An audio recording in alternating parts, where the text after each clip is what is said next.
La pandemia en distintos ámbitos fue esa gota que rebalsó un vaso que se venía llenando hace harto rato. El vaso en particular de la salud mental llegó a su tope durante ese periodo y desde entonces hemos tenido distintas noticias, informaciones de distintas poblaciones que nos cuentan de una conversación ya inevitable, que es cuánto está sufriendo cada persona o cada grupo a puertas cerradas habitualmente, sin encontrar una salida muy clara, con muy pocas herramientas desde el mundo público, con poca inversión en el asunto de salud mental en general. Y esto en materia universitaria también ha quedado bien debajo de la mesa, porque otras poblaciones, por ejemplo las mujeres, por ejemplo los niños más pequeños, por ejemplo los adultos mayores, han tenido también índices terribles que los han hecho estar un poco más adelante en la fila de conversación sobre estos problemas. Sin embargo, el mundo universitario es un mundo difícil. Son personas que están buscando quienes quieren ser en un contexto competitivo. La universidad es en sí mismo, o llegar a la universidad es en sí mismo un proceso muy estresante para las personas. No todo el mundo tiene el acceso, la base académica, etcétera, y por lo tanto se suman una cantidad de elementos estresores que hacen que esta población se vea muy demandada y con pocas herramientas. ¿Cómo se está manejando este escenario? ¿Cuán visible es en el mundo de las universidades? ¿Cómo se está avanzando en términos de protección de la salud mental de estas personas? Queremos hablar de eso con Rosa María Olave, presidenta de la Subcomisión de Convivencia Universitaria de la Comisión de Convivencia y Salud Mental del Consejo de Rectoras y Rectores de la Universidad Chilena. Cruch, muchas gracias por estar aquí. Muchas gracias por la invitación y por un tema que hoy día adquiere una relevancia especial, justamente porque desde el estallido social y con la pandemia, los problemas de salud mental, como tú muy bien decías, se han manifestado con mucho más, ¿no?, en la población en general, pero eso también lo fuimos viendo en las universidades. Y junto a los temas de la salud mental también se ha visto afectada la convivencia al interior de la universidad. Ya, partamos, y lo primero tiene todo que ver con lo segundo, pero ¿de qué manera, qué señales empezaron a ver ustedes a lo largo de las universidades que podía indicar que la cosa estaba peor en materia de salud mental que antes de la pandemia, por ejemplo? Bueno, muchos y muchas estudiantes empezaron a manifestar problemas de ansiedad, de mucho estrés, de mucha depresión, muchas tensiones también al interior de sus propios hogares y en algunos casos, en algunas situaciones de algunos jóvenes que viven situaciones de mayor adversidad. Por supuesto, el encierro hacía todo mucho más difícil. Con la presencialidad empezaron a aparecer mucho más, yo diría, se expresaron mucho más estos problemas, porque los estudiantes lo manifestaban, ¿no? Y se empezó a hablar. Se empezó a hablar, se empezó también a solicitar apoyo a las propias universidades.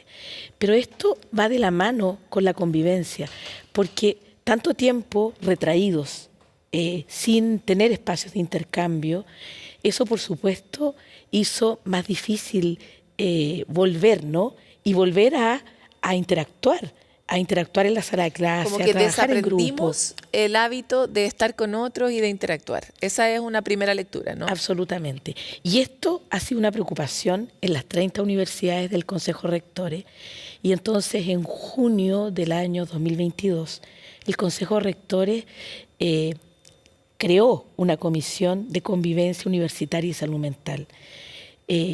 Y durante el segundo semestre del año pasado se hizo un lanzamiento público en la Universidad de Chile. Esta comisión se convocó a distintos académicos y académicas que trabajan o trabajamos en estos temas de salud mental y convivencia para constituir estas comisiones.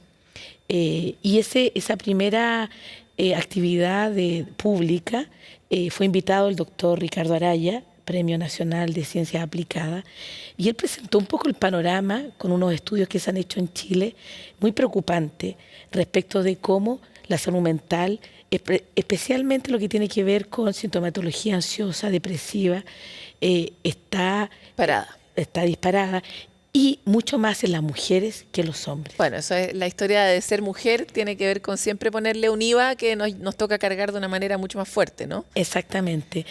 Ahora, me encantaría entrar en un pequeño detalle porque La vida universitaria es probablemente la última oportunidad, y para muchos la primera, de vivir un ensayo de la vida democrática y de la vida ciudadana.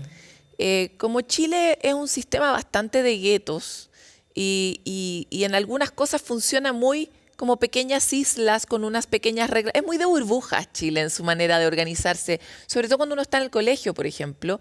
La universidad es como la primera vez que uno respira de alguna manera en otra frecuencia y tiene la oportunidad de exponerse o no a dinámicas de debate, a dinámicas de encuentro con otros diferentes, que es algo que se da poco por la forma en la que se organiza la sociedad, ¿no? Entonces, ¿qué foco están poniendo tal vez como tecnología en estos mismos comités de retomar ciertas cosas que incentiven el encuentro, el debate y compartir con distintos?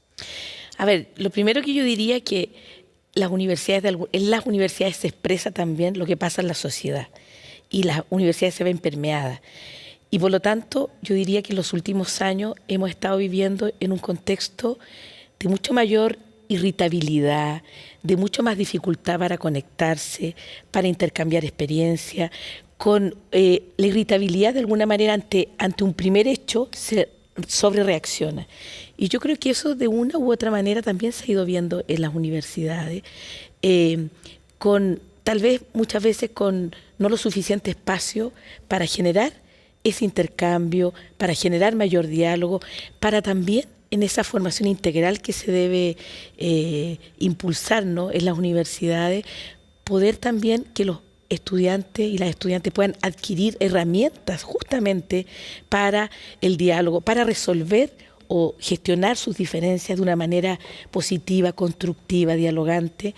Entonces, y aquí quisiera comentar un poco lo que hemos estado haciendo en esta Comisión de Salud Mental y Convivencia Universitaria. Uno de los objetivos es poder conocer qué es lo que está pasando en las universidades, no solamente en términos de los problemas que estamos viendo, sino que también de cuáles son las prácticas y las experiencias y las respuestas que las universidades están tratando de impulsar, ¿no? Y ahí nos encontramos, yo diría, con primero un interés, una necesidad y una voluntad por parte de distintos actores en las universidades por tratar de dar respuesta a esto. De hecho, estamos en un ciclo de conversaciones que se ha convocado desde la comisión para que todas las universidades puedan participar en grupos de conversación, especialmente las direcciones de asuntos estudiantiles, que son quienes están más relacionadas con lo y las estudiantes, para poder recoger un poco su visión de qué es lo que está pasando con la convivencia, y con la convivencia en el sentido de cómo se están relacionando los estudiantes, qué espacios tienen de intercambio, cómo están resolviendo las diferencias entre ellos, qué está pasando, por ejemplo, también con los temas de la salud mental, el consumo de alcohol y droga, los espacios de diversión, de esparcimiento, etcétera.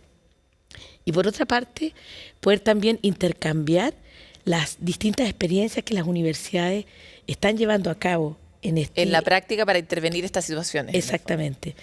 Entonces, y ahí yo rescato algo que el mismo doctor Ricardo Araya dijo en esa oportunidad en la Universidad de Chile, que las mejores respuestas no tienen que ver con que sean los psicólogos, las psicólogas, los psiquiatras que cada estudiante tenga, ¿no?, sino que tiene que ver con cómo constituimos comunidad en las universidades.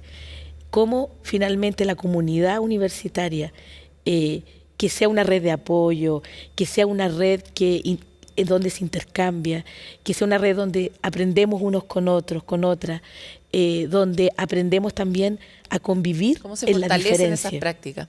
Ya, y no nos queda mucho tiempo. Me encantaría saber cómo se fortalecen esas prácticas.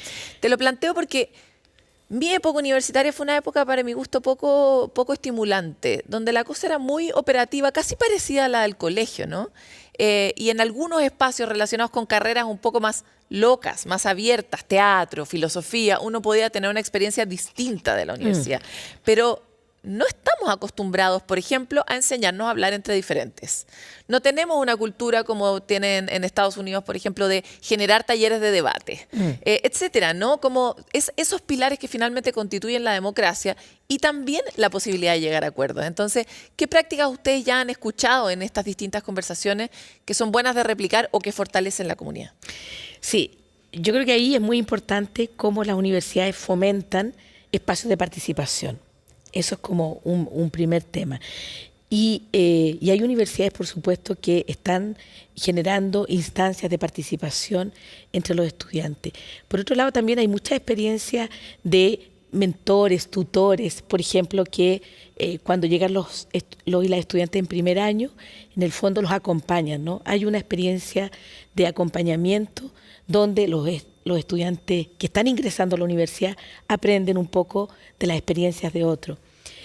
Así también hay en algunos lugares hay experiencias que tienen que ver con, por ejemplo, tener actividades de educación socioafectiva, por ejemplo, talleres sobre cómo aprendemos a dialogar de una manera más positiva, efectiva, constructiva, o cursos que tengan que ver con habilidades de diálogo y de comunicación, o cursos que tengan que ver también con estrategias para poder enfrentar mejor distintos conflictos.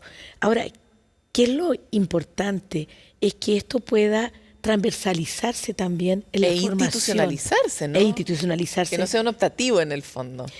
Pero un poco la intención del Consejo Rector y de esta comisión en particular, que es liderada por 3 rectores, por un rector y 2 rectoras, el rector Sánchez, rectora Debe y la rectora de la Universidad de la UMCE, es justamente poder, a partir de este trabajo que se está haciendo en la comisión, generar ciertas líneas de acción y estrategias que puedan impulsarse en las universidades, pero que por supuesto en cada una de las universidades puedan adecuarse a su propia realidad. Yo creo que también lo que es muy necesario, el intercambio intergeneracional. Me refiero intergeneracional e interestamental. Es decir, muchas veces hablamos de la convivencia estudiantil, pero nos parece mucho más relevante hablar de la convivencia universitaria, es decir, cómo nos relacionamos estudiantes con profesores, con profesoras, con administrativos, con las autoridades, y generamos ahí un intercambio y un tipo de relación que sea más armonioso, que apunte hacia el bienestar de todos los que forman parte de esa comunidad. A final de este primer semestre vamos a emitir un documento con todo lo que recojamos de este ciclo de conversaciones, donde justamente lo que estamos haciendo es poder recoger esta diversidad de experiencias que las universidades están haciendo con sus distintos equipos, donde participan distintos estamentos también de las universidades. Total. ¿No?